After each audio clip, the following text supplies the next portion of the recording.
here it is, November 5th or 6th. It's a blur that couple days after my husband died. I'm in the middle of a whole bunch of national news cameras and lights at a park at Dover Air Base as they asked me what my thoughts were after I saw my husband's body being transferred in a flag-draped casket. How do you even put words on that? Because God tells me what to say. Now, that's not even funny.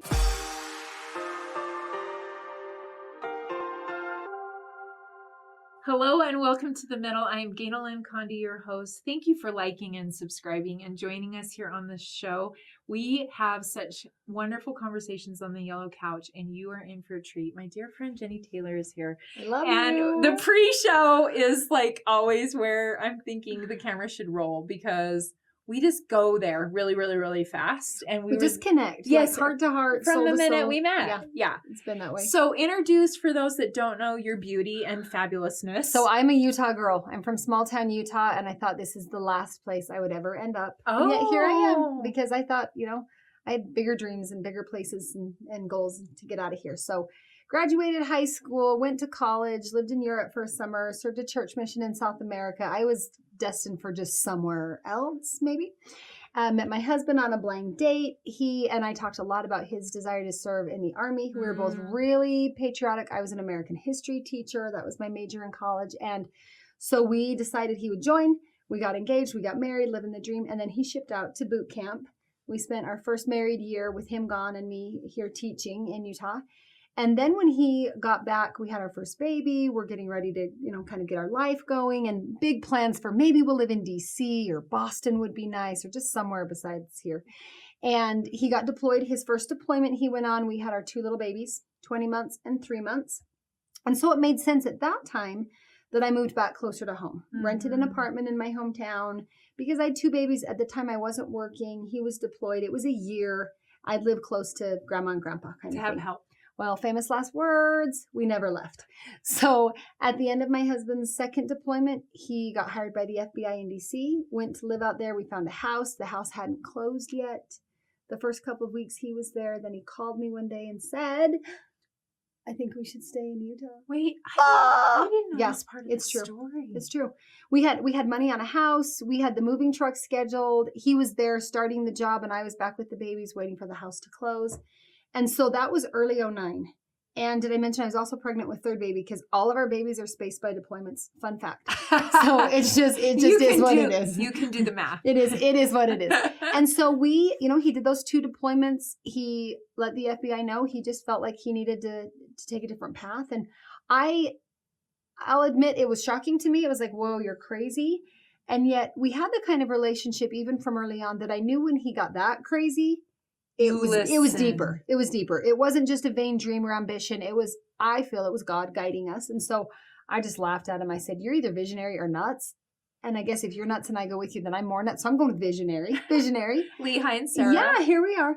And so that's how we ended up right in my little hometown. We bought a house. Which is where? North Ogden, Utah. Which is an actual city. It's separate from South Ogden separate from Ogden. There's Ogden. Lots of Ogdens. Utah does that though. We have a South Salt Lake. We have, we add a North or South. Salt Lake. We think it's a different place. It's a different place. So it's literally one street away. Yeah, we live in my cute hometown, not far from my high school. My husband decides to run for politics. He's the mayor of my hometown. And fast forward through several steps, 7 months into my 7th pregnancy, we found out about his 4th deployment. And he's mayor. And he was mayor. And he left at the beginning of 2018 for 1 more year. And by this time, we've got the 7 kids. It's our 4th deployment. I kind of feel like I know how to do this. And I'm a redhead. I'm independent. And I like to kind of prove that I can do things because I think that's a good idea. And so I remember starting 2018 kind of with my head in the game. Like, we can do this. God's guiding us. God's with us. We can do hard things. We're going to just remind America what freedom's all about. And I was all in. Like, it wasn't. And it was a big news story that he was choosing and not deferring. It was more public than we thought it would be. And it was kind of, I'll admit, I got a little cheeky because the reaction when he announced he was leaving was like, oh, a soldier is going to war. And I was like, hey, people, soldiers go to war every day. And we done this a lot. Like, where were you the first 3 deployments when I was, but people were amazing. They brought us dinner when he deployed. We had a house flood, so we had to move out. The house was destroyed. We lived in a condo. They fed us. They helped me with the kids. It was very hard. and very humbling. And yet I learned so much. And I thought, okay, someday I'm going to give a great lesson in church about everything I learned during my husband's deployment. While he was fighting a real battle, I was fighting these other battles. And this is just such You had good. written the great the Ensign talk. article. Yeah. It was so good in my head. And then November 3rd, 2018, he was killed in action. And that was the biggest shock of my life, because you think 4 deployments, probably maybe we should have talked about that. What if, and we had life insurance and we had a will, but it wasn't going to happen to us, because guess what? The guy needed to be governor someday. Mm-hmm. And we knew God had these great plans for us, and we were in our 30s, like we're not done yet. And I look back now, I'm grateful I wasn't super paranoid about him dying, because I think that would have made those 15 military years horrific. If all day, every day I had remembered the real possibility that, he is a soldier at war, and unfortunately soldiers sometimes die. So shock of my life. Like I said, we just had to remodel our entire house from this disastrous flood that just kept snowballing worse. And I thought, analogy. The Lord helped me remodel my house. Now he's going to help me remodel my home and my life. And I can trust him that he's the master builder and he knows the blueprint. I had all these lessons in my head. And so the end of November into the new year 2019, it was me and 7 kids trying to figure out, who am I? What does that look like? Mm-hmm. I was a stay-at-home mom. We chose on purpose that he would be the breadwinner and I would stay home with these kids. And I reminded him all the time, there's no way he could have done what he did if I hadn't been willing to do what I did. And I joke about that, but it was true. And we both knew that. It was very much a teamwork, And so we had what I feel like was this great co-commitment to serving our God, our family, and our country.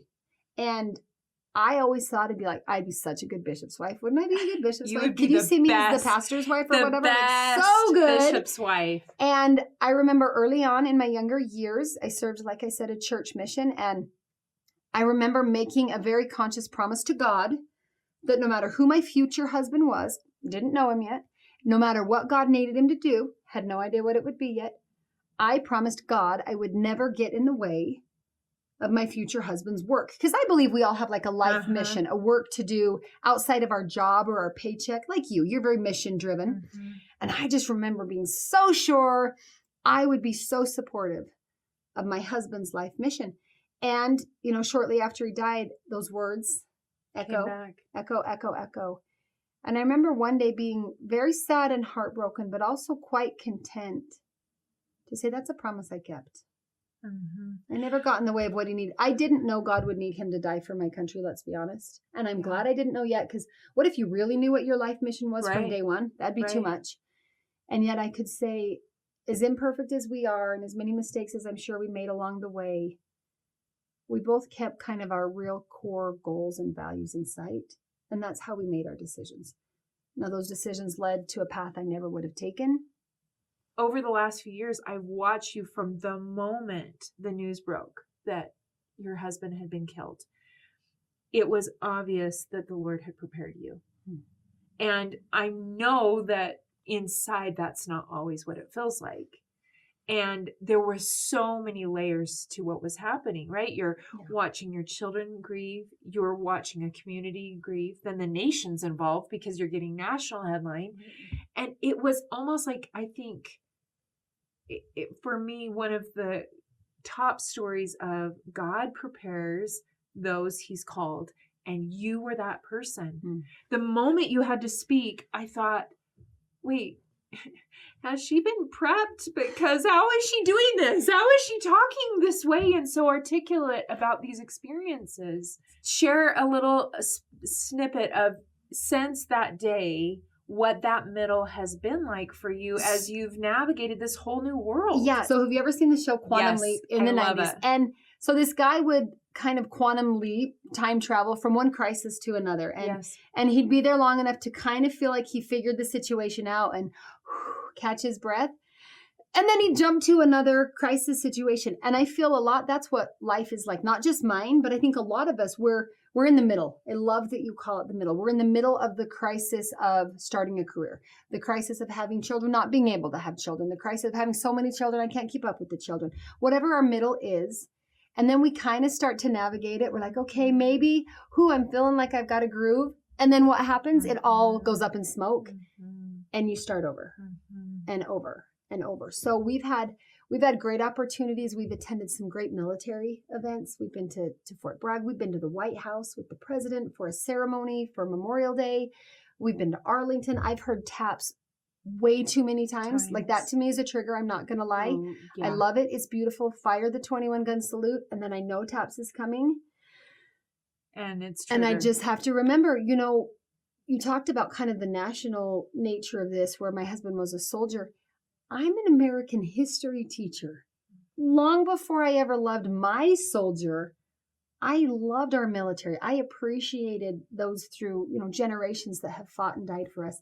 It's really weird for me to be that widow, to be in the middle of it.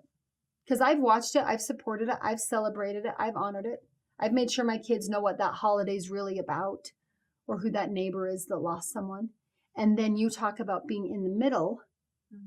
Here it is, November 5th or 6th. It's a blur that couple days after my husband died.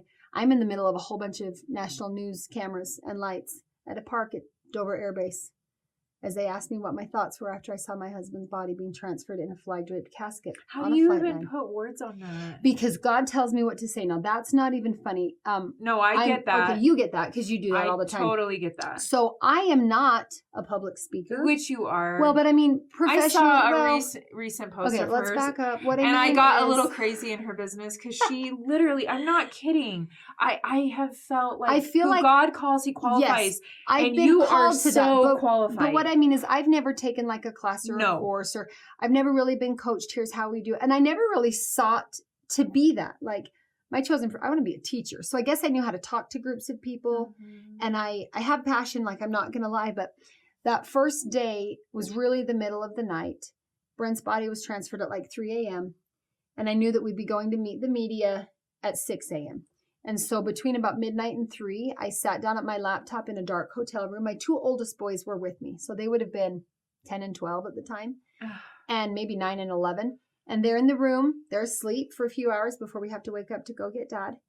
And so I can't turn the lights on, and I can't do much. I opened my laptop, the glow of the screen, and I just started to type.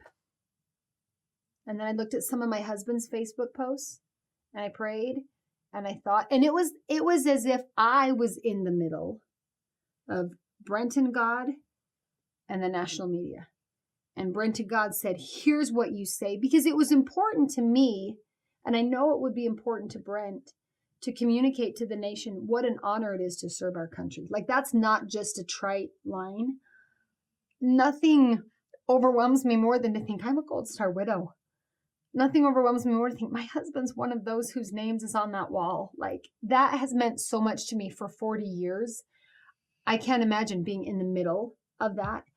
But because of that, I feel like God has given me a voice to what I call a backstage pass to the price of freedom. I know what it feels like to not just hear taps, but to be handed a folded flag right after. I know what it feels like to watch that casket in the middle of the night with soldiers strictly at attention and, the general officers of the Army standing by. I know what it feels like to be in the airport in Delaware. Listen to this. I'm walking in the airport as we're going on that trip, and we have an escort, and they take us to the front of the line, and I'm being kind of protected. And you know how there's TVs in the airport all the time? Guess who's on the news? Yeah. And again, I'm a small town Utah home mom of 7 kids.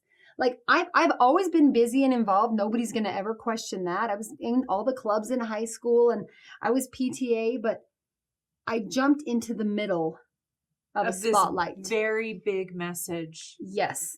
And I have loved watching you on some non-denominational spaces and stages give words to your faith and not separate or flesh out like, here's patriotism, but here's family and faith over here. I can't separate it. And that came to me very clearly. I think it was something like you said. I liked that these concepts that are all kind of inherent in us, there's something magical that happens when that concept is put into words.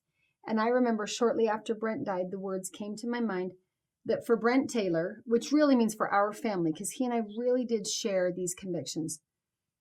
I'm going to get emotional, but service to God, family, and country, serving any one of those is serving all three.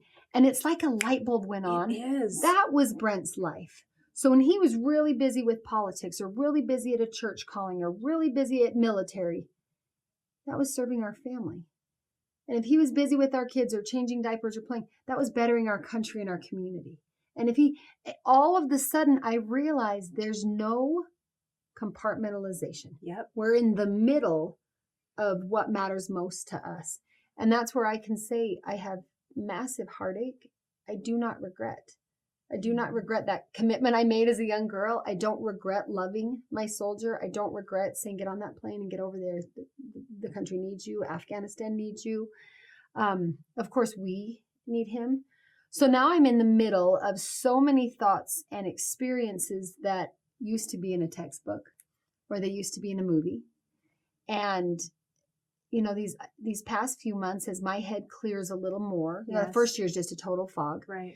And then the pandemic is the second year, so like that doesn't count either. I know, because I remember you saying the first year's for everybody else. The second year is going to be for our family. Never mind, the second year is going to be the pandemic. It's a global pandemic. So you're going to have all your kids home, right? Which probably home, was. And it was wonderful because we got to have some family time again without, you know, media and that fishbowl effect. And yet, me all day, every day with Painful. 7 little children all day, every day in a confined space and just trying to navigate the pandemic like everyone else has. I'll admit it didn't go super well for us. I was grateful when things opened up enough we could maybe see grandma or maybe go to the park again, those littler things. But yeah, I feel like we're in the middle right now. I'm in the middle of who I know I am, who I've been, like I can look back and think experiences I've had that I didn't know were preparing me, but you're right. God can use those to prepare me for right now. But I'm also in the middle of what does the future look like? Yes. And sometimes in the middle of grief, that's very scary. You know, my stake president, my church leader, right after Brent died, gave me a wonderful blessing. He was a very wonderful man, checked on us all the time. And he kept reassuring me. He said, Jennie, you need to know your best days are ahead. Your best days are ahead. I wanted to punch him in the face. Of course. I don't want my best days without him. I'm sure you don't want the best days without Meg, right? Right. So I feel like I'm kind of in the middle of that wrestle where I'm learning my best days can be ahead. And it doesn't mean I had to leave my best days behind, right? Yes. They come with me. Yes. Brent comes with me. And it's a grieving of what is still to come too, because you have kids that are going through their own process. And as the mom, you're trying to navigate that. And then there's new things to grieve.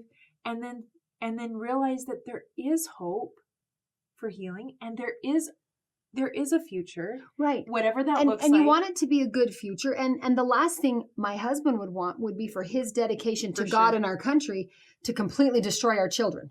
Or to give them an excuse to be angry and bitter, or I don't care, and all of us just throw in the towel. Though, you know, sometimes you want to.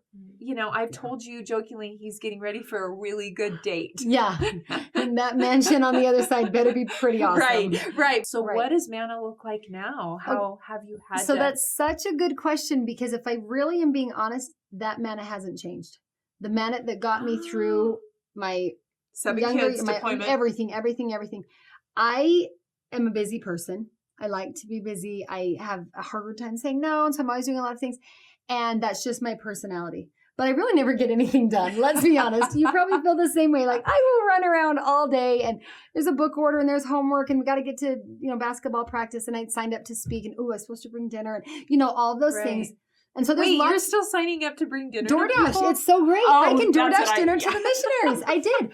I was out of town at an unexpected funeral. Because, of course, to feed the missionaries, you have to sign up ages and ages ahead. Yes. And I was out of Utah, town. you do, yeah. At least around here. I was out of town, and I just sent him a little text message. I said, where do you want to go for DoorDash? Because I can't see the missionaries anyway right now. They're on kind of COVID.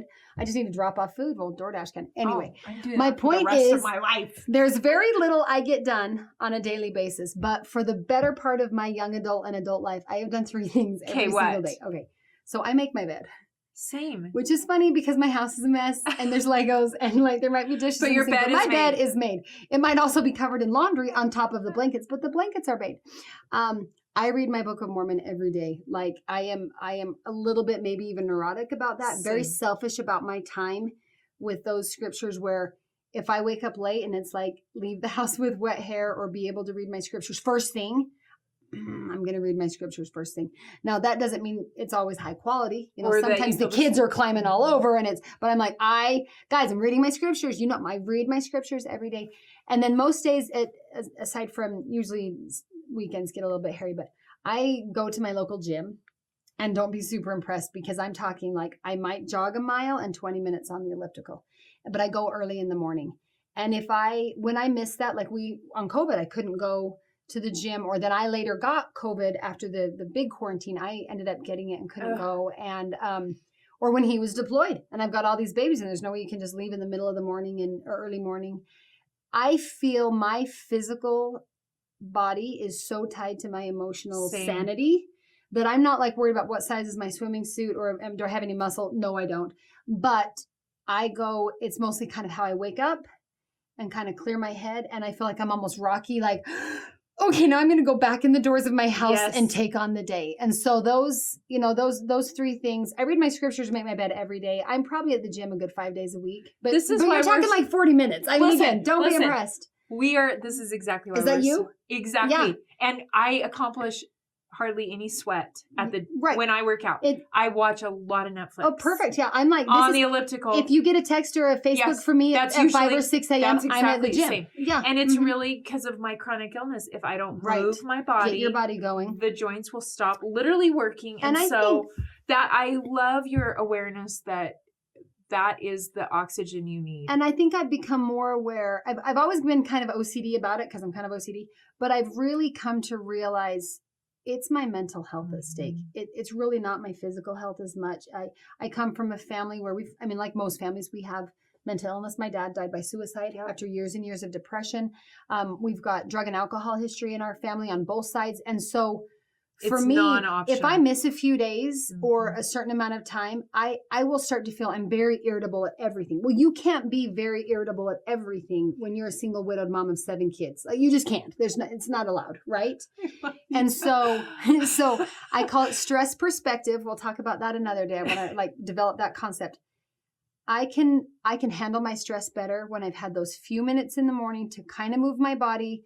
Maybe I'm totally wasting time on a Netflix. Maybe I'm getting back to the email I missed yesterday before the day starts. Because I walk back in that door at 6:30 or so and kids need breakfast. Kids need a ride to school. I got a shower. I'm probably late for a meeting. I'm late everywhere I go. The house is a mess. And then the night will come. I'm like, did I get anything done today? Yes, you did. I read my scriptures. Yes. I made my bed. Yes. And I went to the gym. And then most days I don't completely fall apart. Now, some days I do, but it gives me that start to my day where it's like you said, it is my oxygen, and it's the physical, emotional, spiritual side that I cannot separate. Yes. I can't separate my spiritual health from my physical body, and I can't separate my spiritual and my physical body from my mental health. They are so closely entwined, and I go crazy fast. I really do.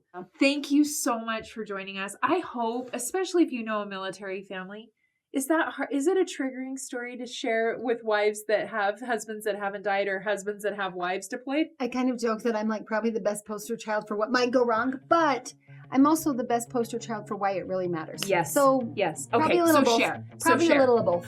And especially single moms, single dads out there that are trying to do the juggle, or if you're in the middle of like, okay, I've grieved something and I'm trying to figure it out, please share this video and make sure you like and subscribe. We love to have you join us each week here on the middle on the yellow couch, and go and feel the love that we are sending you through the camera.